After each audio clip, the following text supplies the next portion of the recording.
Association. With a week to go until the start of training camp, there remains a $14 million gap in contract talks between restricted free agent Tristan Thompson and the Cavaliers, sources told our Brian Windhorst.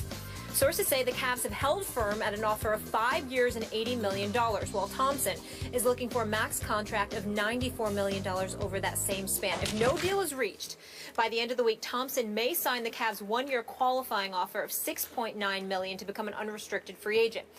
So his agent, Rich Paul, told ESPN last month that if Thompson signs the one-year qualifier, he will not re-sign with the Cavs long-term in 2016. Stephen A., what's going on? What's going on is this. Tristan Thompson is 24 years of age, played exceptionally well, come the playoffs, particularly the finals. He was a rebounding demon. And he has sat around while other folks have been taken care of. You've got a $14 million difference or so is being reported. You made sure Iman Shumpert got his 40+ million. You made sure to re-up Timothy Mozgov. Obviously, Kyrie Irving, as well as he should have even beforehand, got his $90 million. But more importantly, you gave Kevin Love $110 million. Now, you could have kept Kevin Love for less than that. You didn't have to go out and give Kevin Love questionable knees, questionable back, $110 to $113 million. Why did you? Nobody is arguing with the fact that you have to keep Kevin Love. You let go of Andrew Wiggins, who has a lot of promise and seems to be on the rise, and stardom seems to be in his future. But the flip side to it is that you didn't have to take care of Kevin Love the way you took care of Kevin Love. And so when you look at it from that perspective, you have to ask yourself, why is that?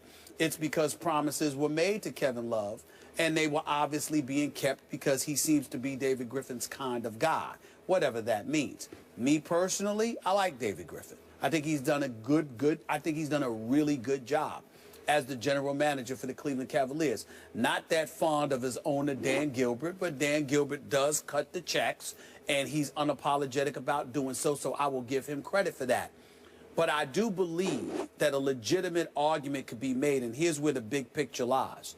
Tristan Thompson in this situation right now is not about Tristan Thompson.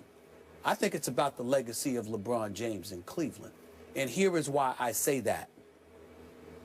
LeBron James' long-term deal comes up next year. He's due for that.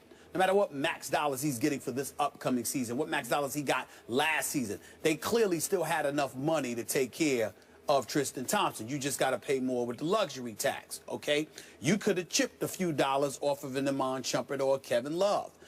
You didn't do that. You could have treated J.R. Smith a little bit better, even though he was stupid to opt out of his deal to come back for less money. You know, that was bad advice. But when you look at it from the Tristan Thompson perspective, the kid is 24 years of age. He's a rebounding demon. He defends. His offensive skills continue to improve. The upside exists there. Plus, you have paid Love. You've played Shumpert. You've paid Mozgov. And on top of it all, you still paid Anderson Varejao, who is older now, who isn't healthy and whatever. To sit there and say that you can't find the money for Tristan Thompson, the reason why I bring up the legacy of a LeBron James, remember, in the 2006-2007 season, when the Cleveland Cavaliers ended up going to the NBA Finals against the San Antonio Spurs, what did you follow that up with in the years to follow? There was a Wally Zerbiak on the team, a Joe Smith on the team, you know, an over-the-hill, no disrespect whatsoever, because Stephen A. loves Big Benny Wallace, but Ben Wallace, after he was gone from the Detroit Pistons, that wasn't the same Benny Wallace that was in Cleveland. Shaq, you know that's my man, when he was said and done, when he was all said and done, and he was on the verge of retiring. These are the kind of things that you're the Cleveland Cavaliers, and you have allowed to happen to LeBron, which precipitated his exit the first time around. So here you are now, you've got Kyrie Irving, all right? You got Tristan Thompson, and you are giving them problems? This is the kind of situation that LeBron points to. And I'm telling you right now, you heard it here first. I'm going to say it again. I warned the city of Cleveland, Ohio, back in 2007. Go look up the interview. They had me interviewed in Cleveland on the radio station in Cleveland, Ohio. And I said to them then, he's leaving. Do not doubt this. He's giving you 3 more years, and then after that, he's gone. And what happened 3 years later? I broke the story that he's going to South Beach and was crucified for 2 weeks until it came to be true. I am telling y'all again, LeBron did not promise to stay in Cleveland for the rest of his career. He promised that he was committed to coming back to delivering an NBA championship. Cleveland is one of the favorites this year. If they win this year and he's still having problems with this organization, don't be surprised if he leaves again. I'm not promising you he will leave. I'm telling you LeBron could end up leaving again because of the personnel moves you do make and you refuse to make. I said it before. I'm saying it again. Listen if you want to. Okay, I'm not sure what all that had to do with Tristan Thompson. It has everything to do with Tristan Thompson because he's not happy about the fact that they haven't taken care of Tristan Thompson. And then Rich Paul is saying that Tristan Thompson may leave after this year if he's forced to sign a 1-year tender. But you're saying if they win a championship, he would leave. Right?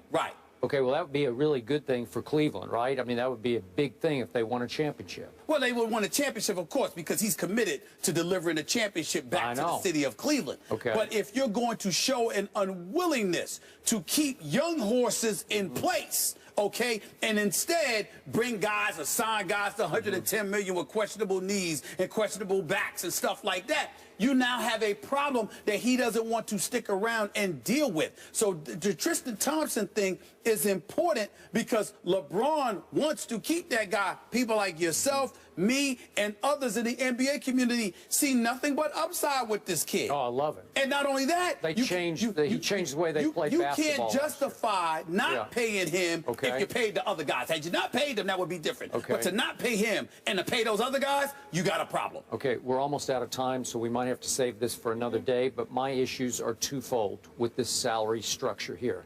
I have no idea why you gave Kevin Love that much money. He's not worth that much money. I think that Tristan is worth $94 million and will be over the long haul. But I still can't, we probably don't have time to get into this. I don't know why LeBron would take the max. I keep telling you, Tim Duncan, coming off one of his best years ever, is making $5 million this year. LeBron's making 23. LeBron can make God knows how much money off the court. Why would he insist? I know it's a principle thing with the Players Association, that he's got to set the tone from the top. I get all that. But if you really want to win more rings, you take half that and make sure that Tristan, represented by your representative, is taken care of. Last point on this matter. You can make that argument like you made against Kobe because you're talking about going outside to bring another player in, and your cap comes into consideration then. With LeBron and the Cleveland Cavaliers, that's not relevant because you're talking about keeping your own player. And because you're keeping your own player, it's this an issue of the luxury tax number, which is offset by the money LeBron brought into the organization by his return. So you can't use that. Okay, but remember, San Antonio has the same issue with trying to keep a Kawhi Leonard, right? Yes. And they said, well, we can keep Kawhi because Tim has taken only $5 million this year. Guys, I'm sorry, I got to cut you off, but we might be able to readdress this either or later today or further in the week because there's so much to get into. More First Take after the break. We'll be right back. What about the Yanks? I'll admit it, I'm concerned. Teixeira can't seem to get healthy. Sabathia is not what he used to be. The combination of those two things, along with the inconsistent play of a few of their guys. I mean, 1 minute, Beltran is smacking 3-run home runs against the Mets. Another minute, he can't get a hit against the Blue Jays. I'm concerned about it. It's not over yet. I haven't given up. I'm still going to believe in my Yankees. I'm going down with the ship. But I will tell you that I think the thing that concerns me is two things. David Price, who's an absolute stud. By the way, where did he go to school? Oh, yeah, Vanderbilt University. Go ahead. Price. Yeah. But I would tell you, I love Price, but I would tell you this, his level of production since he has arrived in Toronto has been Cy Young material. And when you combine that with the fact that Toronto has been doing what they've been doing without the services of Tulowitzki, I mean, I remember when Toronto lost a game, Boston came back on them the other night in the top of the ninth. I give Toronto a lot of credit. They've been hanging in there, and David Price has been an ace. We'll see what happens tonight with Severino pitches for the New York Yankees, and Ivan Nova goes after that. I still think the Yankees can win 2 of these 3 games. Then they'll only be a game and a half back. So the jury is still out, but I'll admit that I am a bit concerned. Your Yankees should be ashamed of themselves if they can't catch the Blue Jays after the Blue Jays lost the primary reason I picked the Blue Jays to beat. Yes. He's gone. I got a Romo-like bad break. He cracked his shoulder blade. They still got Donaldson and Batista and Price. I know, but Tulo, remember, everything changed when he walked in the door. And now they're 4-4 since he's been gone, and there's no timetable for him to come back. So all of a sudden, you got the greatest cowboy-like break. You got my Blue Jays. They're reeling without Tulowitzki, and you can't catch them. What's New York doing? Listen, Another sport. You got Encarnacion. He's been doing well for them. Plus, Russell Martin is somebody who used to catch for the New York Yankees, so he kind of knows what they do, how they do it. So that certainly helps as well. The Yankees that are at decided disadvantages, particularly without Teixeira, I recognize that, but they're still in the thick of things. They took 2 or 3 from the Mets last weekend. I'm not giving up on my New York Yankees. The jury is still out. We'll see what happens. Well, why don't you just go ahead and say they're going to win the East? Well, I'm worried about them right now. I thought they were going to win the East. They had a 6.5 game lead, and they lost it in 13 days. That's correct. For crying out loud. Because of the additions starting with Tulowitzki that the Blue Jays again, made. but again, I think it's the addition of Price. How about that? Price is a stud. He's only got one. He's got like 9 and 1 since he arrived. He only gets to play every 5 days, right? He is, well, they got some bats, and we know they were scoring runs before Tulowitzki arrived. But now it's even more lethal, and you've got Price shutting people down. And obviously, when you've got a great pitcher like Price, it infuses the rest of your pitching staff, at least to some degree. So we understand what's going on with Toronto. But again, it's not over so yet. You won't concede, but you won't guarantee That's either, right? That is correct. Oh, that's going way out on that. That's a good way. That's a good way to put it. See, I haven't backed off my Cowboys. I'm still saying, here we come, Super Bowl, what? right? That's because you are a Cowboy. Oh, okay. I'm not a Toronto Blue Jay. Ride 'em Cowboy. All right? All right, they face off tonight, guys, in a crucial AL East clash. A-Rod and the Yanks taking on the Blue Jays. That is tonight at 7 p.m. Eastern. More First Take in a minute.